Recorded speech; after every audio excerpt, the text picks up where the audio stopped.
What? Intermittent fasting is no good for weight loss? A lot of people probably choked on their bulletproof coffee as Jillian Michaels explained why intermittent fasting isn't actually good for weight loss. That statement must be astonishing to the huge number of people who have actually lost a lot of weight on intermittent fasting, even after every previous approach had failed. So in this video, we're going to take a look at why the arguments made by Jillian Michaels stand in such stark contrast to the results experienced by millions of people. Coming right up. Hey, I'm Dr. Ekberg. I'm a holistic doctor and a former Olympic decathlete. And if you want to truly master health by understanding how the body really works, make sure that you subscribe and hit that notification bell so that you don't miss anything. Jillian Michaels is a celebrity trainer and a fitness expert, and she is probably best known from her role as a coach on the TV show Biggest Loser, where they had people eat calorie-restricted diets and work out hours and hours and hours every day, and they created massive weight loss. Unfortunately, most of those people ended up losers in the long run because after the show was over, then they had such a low metabolism, they had crashed their metabolism, and they ended up gaining all of that weight back. Almost everyone after the show gained the weight back, and they did it even though they were eating less calories than before because their metabolism was so low at that point. Earlier this year, Jillian Michaels spoke out in a very controversial series of videos on how bad the ketogenic diet is. And now she has presented a new viewpoint in a new video where she tries to clarify and explain what intermittent fasting is and why it's actually not any good for weight loss. In the first half of the video, she lays down some basics that are pretty straightforward. She says that fasting is simply the period of time where you're not eating. And then she states that what it's good for is general health, it's good for immune function, and it's good for longevity, for staying young longer and feeling good. And this is because of processes involved with fasting called autophagy and apoptosis and so forth. So far, the message is very straightforward and we all agree with that. So intermittent fasting is really good for those things, right? Staying your most healthy, vital self for as long as possible, boosting immunity, but it isn't actually good for weight loss. That's just not true. The only thing that works for weight loss is calories in, calories out. Doesn't matter how healthy the food is. The quality of your food has to do with fighting off disease, staying younger longer, boosting endurance. But ultimately, a calorie is a unit of energy, okay? There are calories in your food. Doesn't matter how healthy the calories are, if you eat more energy than your body burns in a day, you'll store that energy as fat, period. End of story. Right off the bat here, she makes three very bold and controversial statements. So let's look at those. First, she says that the only way to lose weight is by watching your calories. Calories in, calories out is the only thing that matters. The second thing is she says that the quality of the food doesn't matter when it comes to weight loss. If you eat more calories, the quality has no impact whatsoever on that. And then she also says that intermittent fasting is no good for weight loss because, again, she falls back on this dogma, on this idea that calories in, calories out is the only thing that matters. I think it's so critical that we understand each of these points and what they mean and what the flaws are in the argument. So let's take a look at those one by one. But it isn't actually good for weight loss. That's just not true. The only thing that works for weight loss is calories in, calories out. It isn't actually good for weight loss. The only thing that works is calories in, calories out. So let's take a look at that. What she's referring to is what so many people have fallen in the trap of believing. A whole world has bought into it. the United Nations, the World Health Organization, the US government, all the recommendations are based on calories, as if that was the only variable. So what they're referring to is the first law of thermodynamics, which says that energy can't be created or destroyed, and for a system in equilibrium, the energy is constant. So whenever we add energy to a system and we remove the same amount of energy from the system, then the energy in the system stays constant. So energy, when it comes to the body, we're talking about fat, because fat is the way that the body stores energy. It's the most efficient way of storing energy. So when you eat extra calories, they get stored as fat for future use. So calories in, calories out. That's the basis. And a lot of people say that, well, it's completely incontrovertible. It's totally irrefutable because 2 + 2 is 4. It's plain math, it's plain physics.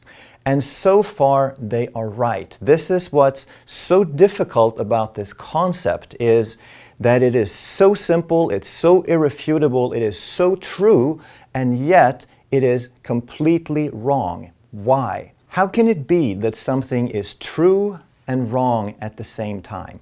And it is because something that works in physics, something that works with inanimate objects, something that works in a closed lab setting when you're observing physical parameters, doesn't necessarily act the same way in the human body.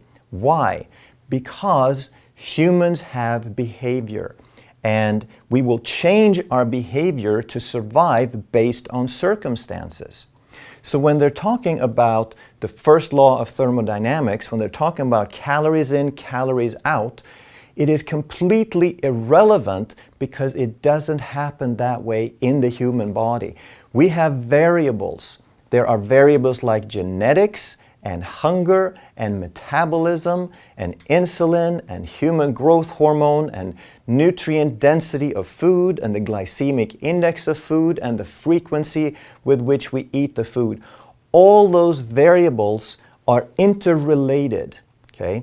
When they look at calories in, calories out, when they refer to this first law of thermodynamics, they are speaking as if hunger and metabolism were completely independent variables, as if they didn't depend on anything else. And this is where the flaw in that argument lies. Calories in humans depend on something called hunger. And calories burned, calories out, depends on something called metabolism. And these are not independent variables. They depend on each other and on all of these different things. So that's why calories in, calories out is completely irrelevant when it comes to humans, and why we need to focus 100% of our attention in understanding what are these factors, how do they work, and how do they affect the hunger and the metabolism.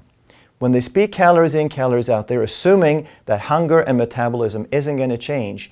And let me just ask you, does that seem reasonable in your experience? Doesn't matter how healthy the food is. The quality of your food has to do with fighting off disease, staying younger longer, boosting endurance. But ultimately, a calorie is a unit of energy, okay? There are calories in your food. Doesn't matter how healthy the calories are, if you eat more energy than your body burns in a day, you'll store that energy as fat, period. End of story. So apparently the quality of the food has to do with fighting off disease, staying younger longer, and boosting endurance, but it has no impact on weight loss. So that doesn't really fit my experience. To me, it seems like when you eat better quality food, there's some things that change. That I know that there are different foods that have different glycemic index, so we're going to trigger different amounts of insulin depending on the quality of the food. Then the satiety, how full you get. If you eat something like a steak with some butter and some vegetables, then Are you going to stay full longer than if you drink a couple of sodas? Well, the answer is obvious. So it changes the behavior, it changes the hunger, and therefore it also influences weight loss. The other thing has to do with nutrient density, that if you eat a depleted food, even if two foods have the same number of calories, if you eat something that's depleted and processed, then you're going to fill up your fuel tank for a short time, but then the body, which is very, very intelligent, is going to start looking for the nutrient. It's going to look for the essential amino acids and the essential fatty acids and the vitamins and the minerals. And if it's lacking those, then it's going to ask for more food. Even though you filled up the fuel tank, the body didn't get what it needed. It didn't get the nutrients. So if you eat nutrient-dense food, you will stay full longer. If you eat food that is more satisfying, that doesn't change your blood sugar so much, it will be more satisfying. You will eat less in the long run. And if you eat foods that don't trigger insulin, then you're not going to be storing fat to the same degree. So let's just take a look at insulin, because we need to understand a little bit. She conveniently leaves out insulin from this video completely. And insulin and weight loss are so synonymous. They are so closely tied together that you really can't talk about one without the other. So anytime that you eat, you trigger insulin. If you eat fat, you trigger a tiny little bit of insulin. If you eat protein, you trigger a little bit more.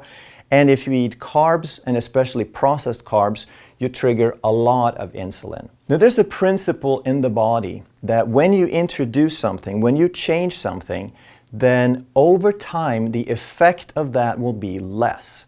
The body adapts. The body starts resisting. If you take a medication, if you take a Valium, if you take an antidepressant, then over time, they'll work less and less and less because the body adapts. The body starts resisting. And insulin is no exception.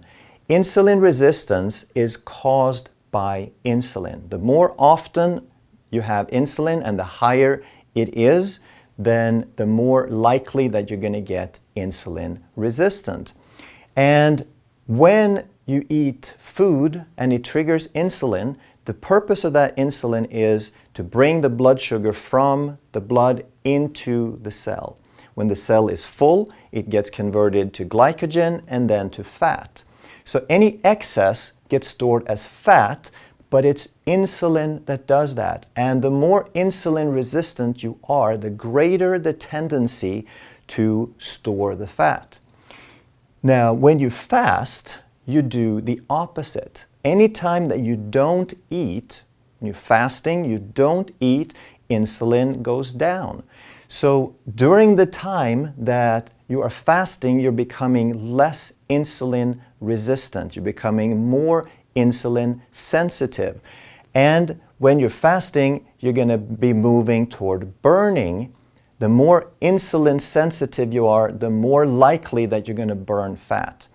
The more insulin resistant you are, the more likely you're going to store fat, and the harder it is to lose weight. The more insulin sensitive you are, the more likely that you're going to be burning fat, and the harder it is to gain weight.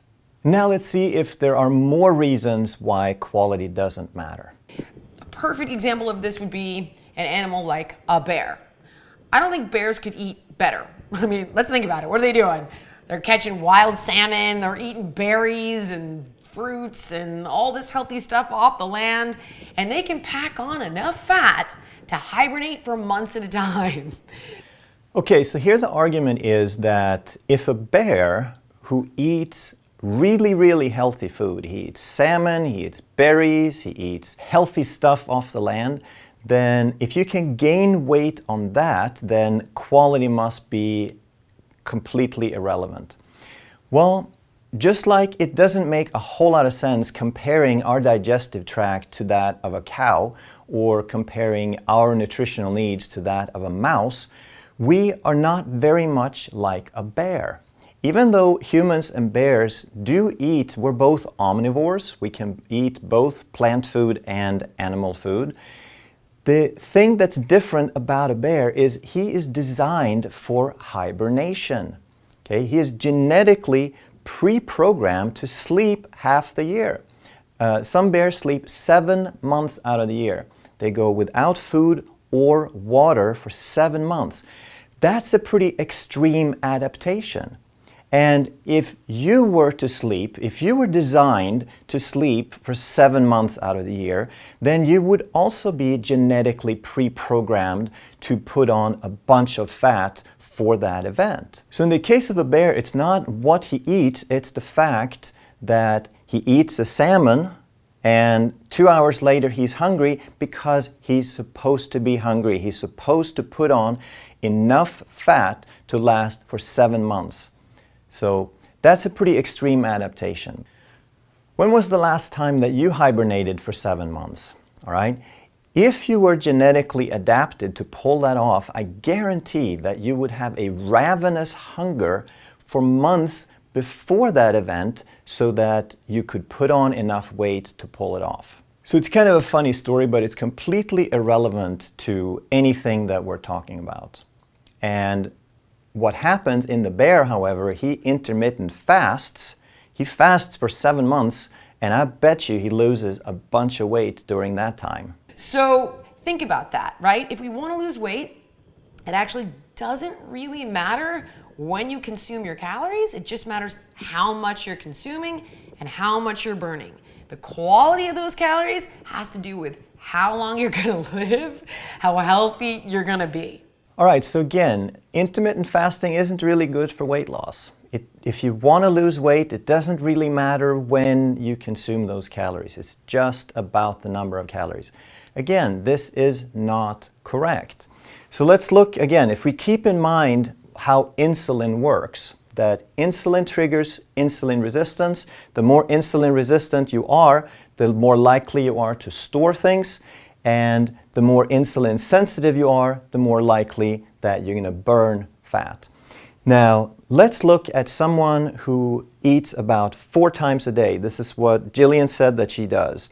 So while you're sleeping, you are not eating. While you're sleeping, you're becoming more insulin sensitive. You're more likely to burn during that period. Then you wake up, you have breakfast, and your blood sugar goes up, your insulin goes up, and then you go a couple hours, 3 to 4 hours in her case, without food, and your insulin starts moving down. But it doesn't really get into the level of developing insulin sensitivity because it's only been 3 to 4 hours since you ate. And then you eat again, and now your blood sugar, your insulin goes up, and every 3 to 4 hours you repeat that. So at the end of the day, you've had a feeding period of 12 hours. Okay? So you've had more or less insulin during those 12 hours, but it has never been low enough to start moving toward insulin sensitivity. Then after the last meal, you go to bed, and as you're sleeping, your insulin keeps moving down. Okay? And the longer you sleep, the longer it has time to move down and become more insulin sensitive. So in the case she's talking about, she's feeding for 12 hours and she is fasting for 12 hours. That it's her idea of intermittent fasting, and that's great. That can work for someone like her. And she has, if we compare the time period where you're primarily insulin resistant to the time period where you're primarily insulin sensitive, they're about equal. It's a 1-to-1 ratio. So if you're already insulin sensitive, you can maintain your insulin sensitivity on that program. But if you are insulin resistant, then that's not going to change. It's not going to move you out of insulin resistance. Just because an insulin sensitive person can stay insulin sensitive on that regime doesn't mean that you can become insulin sensitive. Most likely, you're going to stay the way you are. So if you want to change from insulin resistant to insulin sensitive, you have to do something a little more drastic. So let's do a little stronger example of intermittent fasting, and we'll illustrate what's called a 24. So 20 hours of fasting, 4 hours of feeding. So after people have done intermittent fasting for a while, they generally feel that, hey, it's not a big deal to skip breakfast or even lunch, and then you have 2 meals somewhere during the day in a 4-hour window. So you wake up, you're already insulin sensitive, but because you don't eat when you get up, you keep becoming more insulin sensitive until maybe around 4 o'clock. Or if you eat at 2 o'clock or whenever, it doesn't really matter, as long as you keep that window short. So then you eat and then you fast for a few hours and your insulin starts dropping, but you're still in the insulin resistance phase because you didn't go long enough. And then you eat again and you raise blood sugar, you raise insulin, but then that's your last meal. And now you stop eating for the day, your insulin starts dropping, you start moving toward insulin sensitivity. You're becoming, even if you're insulin resistant still, you're moving toward insulin sensitivity. And now you have 20 hours to do that. So if we compare your period of insulin resistance to that when you're primarily insulin sensitive or moving toward insulin sensitivity, you have a 5-to-1 ratio. So there's 5 times more time that your body can become insulin sensitive, and when you are becoming insulin sensitive, you're burning more fat. Okay? And what this does is it not only helps you become insulin sensitive, but it also increases the probability that you can maintain your metabolism. So again, focusing on calories alone is a very, very small portion of the picture. I'm not saying that you shouldn't count calories. I think it's a good idea just to have an idea of what you're eating, but to try to restrict them in order to lose weight is going to get you in trouble every time. Because if you don't reduce insulin, if you drop your metabolism, now you're going to gain the weight back, which is happening in everyone who has ever done a yo-yo diet, which is most of the world's population. The track record is terrible. Okay? Everybody knows that doesn't work. So let's start understanding why and how something might actually work. So again, intermittent fasting not good for weight loss is completely wrong. It is a very, very powerful tool and very powerful principle because you lose weight when you reduce insulin resistance, and a long fasting period is the most powerful way to reduce insulin and become insulin sensitive.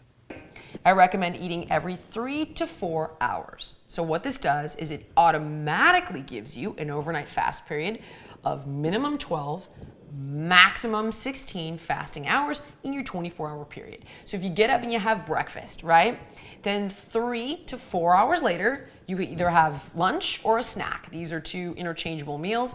I often usually do a snack after my breakfast, and then I have a bigger lunch later in the day, so I eat less at dinner. So 3 to 4 hours later, I'll have my snack. 3 to 4 hours later, I'll have a late lunch. 3 to 4 hours later, I'll have my dinner, and then I don't eat again for 12 to 13 hours. And that's it. That is the answer. And here she explains what works for her. And that's great. I am sincerely happy for her that she has found something that works for her physiology, for her genetic predisposition, for her level of activity, for her age, for her metabolism. That's awesome.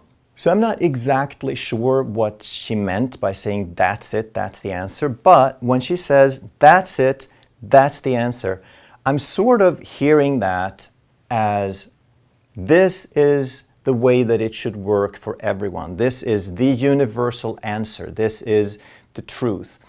And the problem with that is that we are all so different. We have to stop looking for the one diet, for the one solution, for the one answer. We're always so obsessed with ending up in different camps, different convictions, plant versus meat, or low fat versus high fat, or 1 meal a day versus 6 meals a day. All right? We want to understand the principles, we want to apply them, and then see what works for you.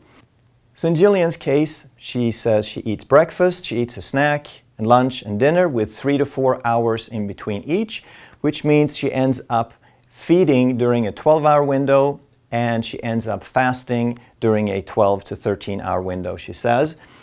So again, that puts her at a 1-to-1 ratio, which is great for maintaining what you have if you're already insulin sensitive. But here's the thing. Think of your body, think of your metabolism and as a carbohydrate tolerance machine. And if you're insulin resistant, then you broke the machine. You broke it. And now there are new rules, okay? Her rules don't apply anymore. We can't take an insulin sensitive person and say, look, this is what keeps them healthy, this is what you should do. It doesn't work like that. There are new rules, and we have to learn what those rules are for us. So as we try things out, as we evaluate, as we watch other videos, as we read books, as we learn, as we try things, we want to keep these in mind. These are irrefutable. You can look these up in any physiological textbook, all right? Any medical text on physiology will tell you this, that insulin is in response to food. Food produces an insulin response. And if you understand, they're not necessarily going to express it this way, but if you understand anything about adaptation and resistance in the body, then you understand that the more you do of something, the more the body will adapt and resist it. So insulin is the cause of insulin resistance. And this you can look up in any textbook. Insulin increases lipogenesis. It promotes the production and storage of fat. Insulin interferes. Insulin stops lipolysis, the breakdown of fat. So therefore, it promotes storage and it prevents the usage. It's a storage hormone.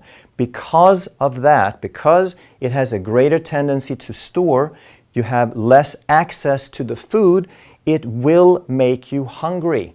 And this is part of the problem with the calories in, calories out model, that they treat hunger, which is completely responsible for the calories in, as if it's an independent variable, as if every human on the planet has the same amount of hunger.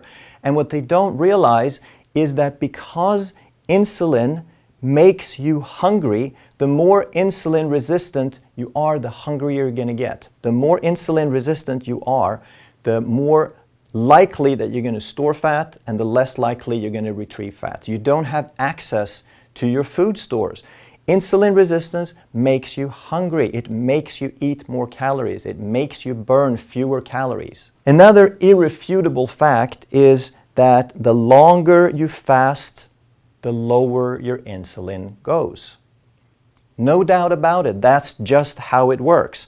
So if you want to become insulin sensitive, the most powerful tool you have is to fast longer. Not everyone has to fast super long, but if you are insulin resistant, that is your most powerful tool. So this is not a crusade on Jillian Michaels. It's a crusade on misinformation. I think one of the greatest things about the internet is that everyone has a voice. Everyone has the right to state their opinion, but it places a greater demand on us as viewers to have some basic knowledge, to see the patterns, to learn enough to where we can make sound decisions and to filter through the blatant misinformation, okay? If you base your reasoning on what we know, then you're not going to be steered wrong. The purpose of my channel is to explain things better than other channels so that you have the tools and the background to make better decisions. So if you enjoyed this video, then I'm sure you're going to love that one. Thank you so much for watching, and I'll see you in the next video.